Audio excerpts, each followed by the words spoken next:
Hola, soy Brenda Sánchez y expondré el mejor modelo ARIMA, presentado en dos partes.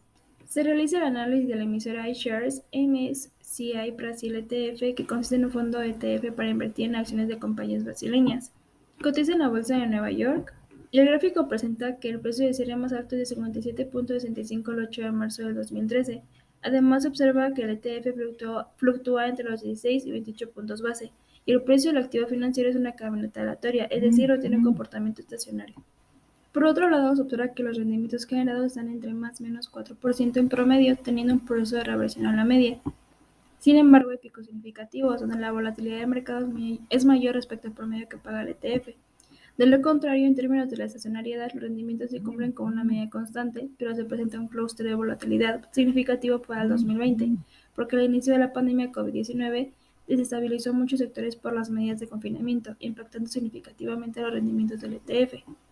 El histograma a niveles podría estar oscilando una distribución normal, ya que la media aparentemente está en cero. La mayor frecuencia de los datos se encuentra entre los 30 y $50, y la mayor parte de los datos están cayendo arriba de los 40 puntos base.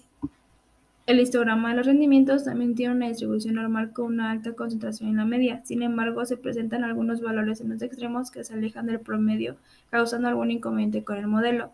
Además, se observan pequeños casos de apalancamiento con los efectos negativos. Por medio de los gráficos cuantil-cuantil permiten contrastar o comparar la distribución que sigue el activo financiero. Se observa aparentemente que el ETF a niveles efectúa una distribución normal coincidiendo en la mayor parte del tiempo.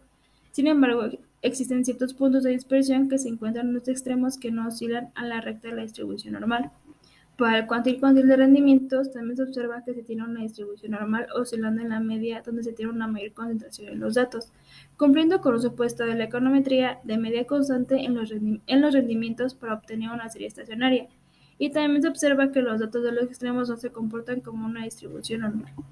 Se realizan tres pruebas de raíces unitarias de Dickey-Fuller, Phillips-Perron y la KPSS.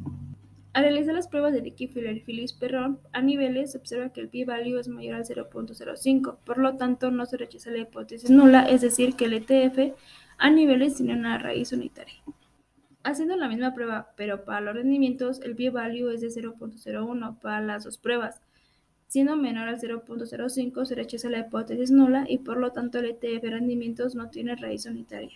En la prueba de KPSS a niveles es menor al 0.05, por ello se rechaza la hipótesis nula y se rechaza que la serie es estacionaria.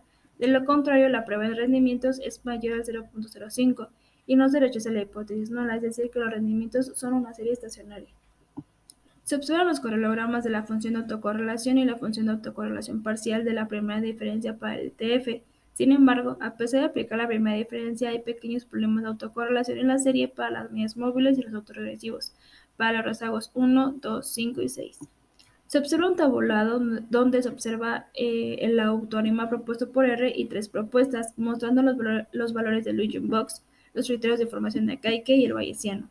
Si el modelo tiene estabilidad, el dato real a 4 de noviembre del 2021, el dato pronosticado y el diferencial, donde se decide trabajar con el modelo ARIMA 212 propuesto por R.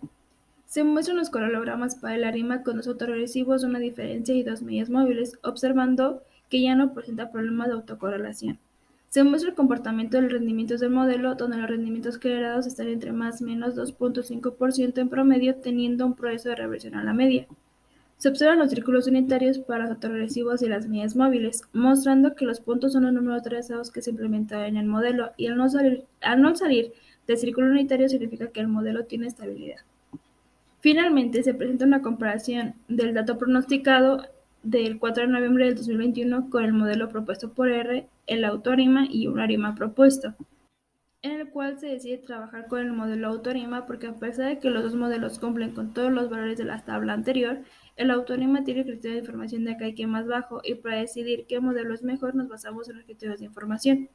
Asimismo, el dato pronosticado con el autoarima es de 29.91 y el dato real al 4 de noviembre del 2021 es de 29.27, teniendo un diferencial de 0.64 puntos, mostrando un diferencial aceptable para la manera en cómo está fluctuando el ETF, deduciendo que este modelo ya no tiene problemas de autocorrelación y tiene estabilidad.